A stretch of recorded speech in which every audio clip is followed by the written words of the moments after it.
公诉人问你几个问题，希望你能够如实回答。我拒绝回答。想抓抓吧。希望你能够明白啊，这次的开庭我呢，明白，不想说了。答公诉人的提问。不想回答。为什么不想回答？不想。不想。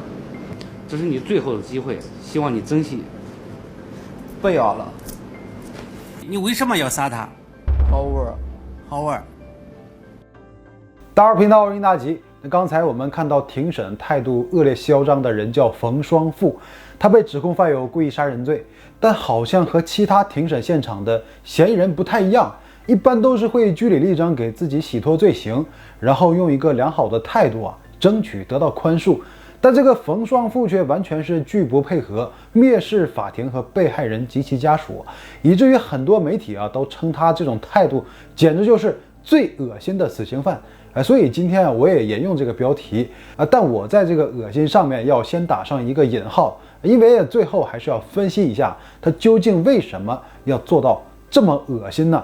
我们把时间拉回到2010年。2010年5月的一天深夜，河南省新乡市延津县警方接到报案，村民李家22岁的女儿竟然在自己的家中遇害。警方赶到案发现场之后，女孩已经没有了生命体征。经过法医鉴定，死者身上有10多处刀伤，死因是被刺中心脏、肺部失血过多而亡。女孩的父母在现场也完全崩溃。晚上睡觉前，女儿小雨还是好好的，却就此阴阳两隔。小雨睡觉的时候，卧室的门从来都不锁，这也给凶手作案带来了有利条件。据小雨的母亲讲当天晚上9点多，自己的丈夫和女儿就已经睡下了。她锁上院门之后，就一个人在客厅里忙一些家务。突然听到外面院子里有一些异常，似乎是听见扑通的一声，就趴在窗户向外面看，喊了一声谁呀？然后就打算到院里去四处检查一下。刚出门就听见女儿的卧室里传来了呼救和尖叫的声音。母亲马上跑过去，在开灯的一瞬间，竟然看到一个男子背对自己，手持凶器，不断向女儿挥舞。就在自己愣神的时候，对方迅速夺门而逃，然后再次翻墙跳了出去，消失在了夜色中。这很快，警方就对案发现场展开了调查，希望能找到一些蛛丝马迹。案发当晚的院门紧锁没有被破坏，墙院上有翻墙而入的蹬踏痕迹，家里也没有丢失任何钱财，小雨父母也没有受到伤害。凶手进来之后是直奔小雨房间，目的十分明确，就是置她于死地。因此警方判断一定是遭到了熟人的报复。小雨手机的通话记录中最后一个电话是她的前男友冯双富打进来的。另外，在案发现场的鞋印和尺码也和冯双富一致。警方在院墙上发现了一个墨镜，后期经过 DNA 的比对，这个墨镜正是冯双富的，也由此他成为了最大的嫌疑人。那么如今他逃到了哪里呢？警方马上兵分两路，一路在小雨家继续蹲守，寻找冯双富的逃离踪迹；另一路火速赶往冯双富的老家霍家县。结果家人和邻居都说他最近一直没回家，看样子已经是隐藏起来了。正当夜幕慢慢散去之后，天色渐亮，留守在小雨家的警方发现了一条长长的血迹，断断续续从案发现场一直延伸至1公里外的麦田，之后就无迹可寻了。经过鉴定地上的血迹并不是死者小雨的，那就极有可能是犯罪嫌疑人冯双富留下的。通过血迹的滴落程度可以判断这冯双富已经是受伤不轻的状态，应该是不会逃得太远，很大概率还是隐藏在这一片农田之中。很快警方就收到了一位居民提供的线索，说在农田的一片区域劳作的时候，发现了一个赤裸上身的可疑男子。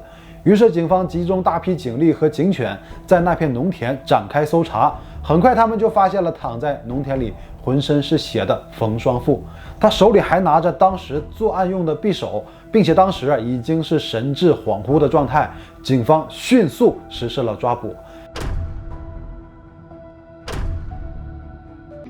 冯双富被捕后对自己所犯下的罪行供认不讳，承认是自己趁着夜色翻墙进院，然后杀害了小雨。可当问及他的作案动机，他却闭口不谈，然后就显得很无所谓意思就是你们也别问那么多了啊，我知道自己做了什么，也知道啊大概率是难逃一死，那就随你们处置。从案发到开庭的7个月的时间里，他都是这种态度啊，非常不配合审讯的工作。2010年12月21日，21岁的犯罪嫌疑人冯双富等来了案件的审判。他在法庭上的种种表现和在审讯的时候一样，非常的傲慢嚣张、目中无人，让在场的所有人都很无奈，也让旁人感到极其厌恶。你是如何认识被害人李小雨的？忘了，当时你在哪？李小雨在哪？忘了。你什么时间和被害人李小雨第一次见面？忘了。别问了，没有啥好回答的。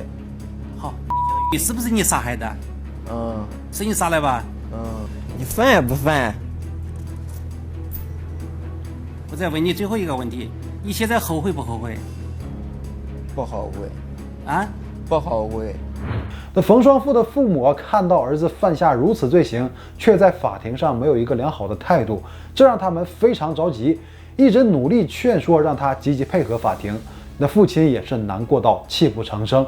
那虽然冯双富这个时候表现出了一丝难过和痛苦，眼圈也泛红了，但却始终不为所动。最后直接说出口了很决绝的话语，说你们一直这么哭啊，那以后就不要再见面了。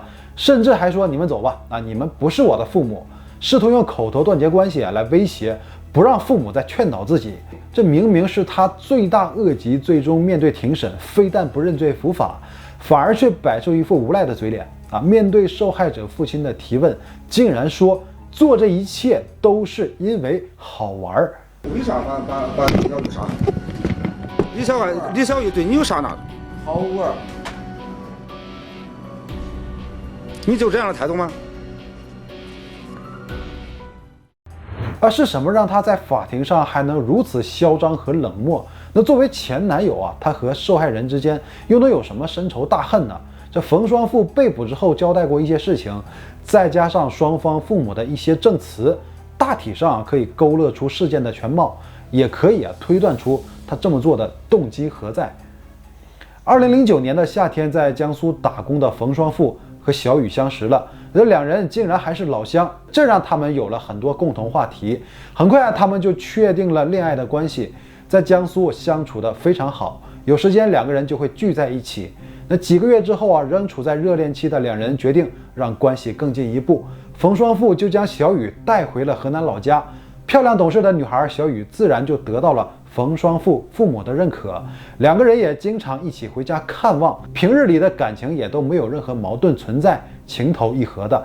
冯家父母觉得这两个孩子虽然都20出头，但有这种感情基础，那就早点结婚，也算是了了一桩心事。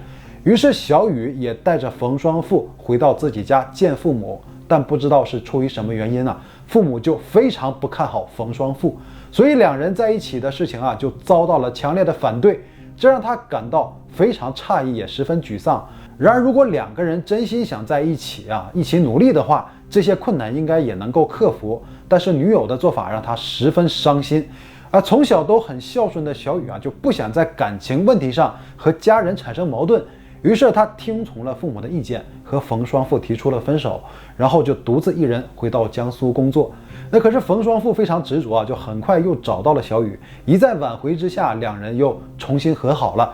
在小雨过生日的时候，这冯双富看似开玩笑着说了这样一句话：如果你离开我，那我就杀了你。小雨当时就以为是一句戏言感觉问题不大，就没往心里去。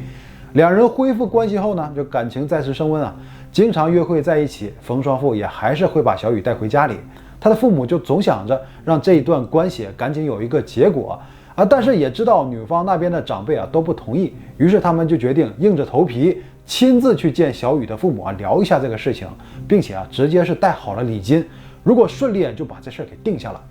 然而事与愿违，双方父母见面之后无论冯家人态度是如何诚恳，小雨的父母在两人的婚事上不做任何妥协，一直都是表明自己的态度，不同意但是也顾及到男方的面子就没有把话说得太直白，找了一个借口说就不想让女儿远嫁。但两家也就不到100公里的距离其实并不远，况且女儿还是在江苏工作，所以明摆着这是一个借口。这男方父母说，那我们就出钱买一辆车啊，那随时回来也方便，但还是遭到了拒绝。这眼看双方的氛围就变得有些僵持啊，冯双富突然就做出了一个让人意外的举动，直接就跪倒在了小雨父母面前，然后拉住他父亲的手，恳求能接纳这段感情，把女儿嫁给自己，并且口头承诺，二老竟然嫌弃离得太远，那我就在当地先买一套房子，然后你们呢先住进去，2人结婚之后再搬过来，就在这里生活了。即便是这样，也还是没能打动他们，说这不是房子的事儿啊。事已至此，无论开出怎样的条件，都无法让对方接受啊。就是说小雨的父母其实就是没看上冯双富这个人所以最终也是不欢而散。那冯双富感到非常的难过，他的母亲回忆，在走的时候，他站在小雨家门前张着大嘴嚎啕大哭，很不甘心。而事后，小雨还是选择了听父母的话，再一次和冯双富提出了分手，以后就别再联系了。这一次事情之后，冯双富并没有放下整个人开始变得非常激进，一直纠缠小雨不断给女孩打电话。后来小雨选择不再接听，他就开始往女孩家的座机打电话。之后座机电话也不接了，小雨家甚至拔掉了电话线，就是不想再被骚扰了。这本来就感觉很堵心的冯双富，应该就是被这样的局面彻底激怒了。之前是2个人在一起的情投意合，现在又是因为一点外界因素避而不见，就难免会由爱生恨。既然你们不让我联系，那我就直接找去你们家。既然你们选择了拒绝我，那我就让你们为自己的决定后悔。那既然我得不到，那我就彻底毁掉。2010年5月24日，他在河南新乡买了一把匕首，来到小雨家所在的延津县。晚上9点，他潜伏在小雨家门外观察，看到2个卧室的灯都灭了，于是他翻墙入院，直接就来到小雨的房间，连一点反应的时间都没给他，直接将其杀害。他的计划就是作案后再自我了断，但是又没有那个勇气，只在自己的后背刺了几下最终由于失血过多一直晕倒在麦田里，直到被人发现。这就是整个事件的来龙去脉首先我们分析一下冯双富这个人他这个人背景对外界来说还是比较模糊的可他没有犯罪前科。从事发前的一些行为来看一直在外面打工谈恋爱，带女友回家，然后去见女方的父母就没有什么异常。虽然不足以去判断他的人品，但好像就是一个普通人不是那种我们认知中的穷凶极恶之人。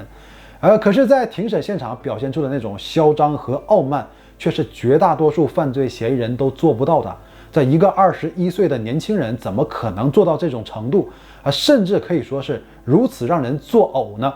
那从冯双富的角度来看呢，唯一的作案动机所在只有那么一个点，就是因为小雨父母的拒绝，然后导致他和自己分手所以他会感觉自己是遭遇了委屈和不公会主观的去妖魔化对方这一家人。那在他的意识中，会把自己的罪行看成是一种复仇，复仇对象包括小雨和他的父母，让你们一家人为自己做下的错误决定而承受代价。这在犯罪心理上有点类似于这个爆发型人格障碍又叫冲动型人格障碍，对挫折忍受性低，责任心不强，经常会因为一些精神刺激而突然爆发出非常强烈的愤怒和暴力行为，并且自己完全不能控制可是对他的背景了解还不够也只能是一个猜想。那这次庭审小雨的家人也是在场的，谁都知道积极配合法庭，有机会获得宽大处理。但在他来看呢，与其去争取那一丝机会莫不如让自己面上看着更洒脱一些。于是他就用这种态度怼法官，怼自己的辩护律师，甚至在小雨的父亲问他为什么要这么做的时候，脱口而出一句好玩。在外人来看简直就是恶魔一般但其实他的目的性很明显在不思悔改的同时就是为了用这种无所谓的态度让小雨的家人们难以接受，就是让你们感到扎心，让你们因为自己阻拦这段感情所造成的结果而感到痛苦，让你们往后余生都活在这种阴影里结论就是他在这天所呈现出的态度，完全就是在小雨家人面前的一场表演在故作让人恶心。然而这种破罐子破摔的人也确实很恶心。那小雨的父母确实也中了他的招啊，自己辛苦养了女儿20多年，却被这么一个人给害了。当时的画面还历历在目，而且还看到对方这种态度，这让他们永远也无法忘记。所以他们当庭就表达了自己的立场，要求法庭给对方处以极刑。这不管冯双富是出于怎样的目的啊，在他心里又是怎样美化自己的行为，蓄意杀人是真的，不思悔改的态度也是表现得淋漓尽致。让他做最后陈述的时候，他也表示没什么可说的啊，态度一直恶劣到庭审结束。2010年12月30日，河南省新乡市中级人民法院一审认定冯双富犯故意杀人罪，判处死刑。冯双富不服判决，提起上诉。河南省高级人民法院2审驳回上诉，维持原判。一次冲动，两个家庭，最终冯双富还是为自己所犯下的罪恶付出了代价。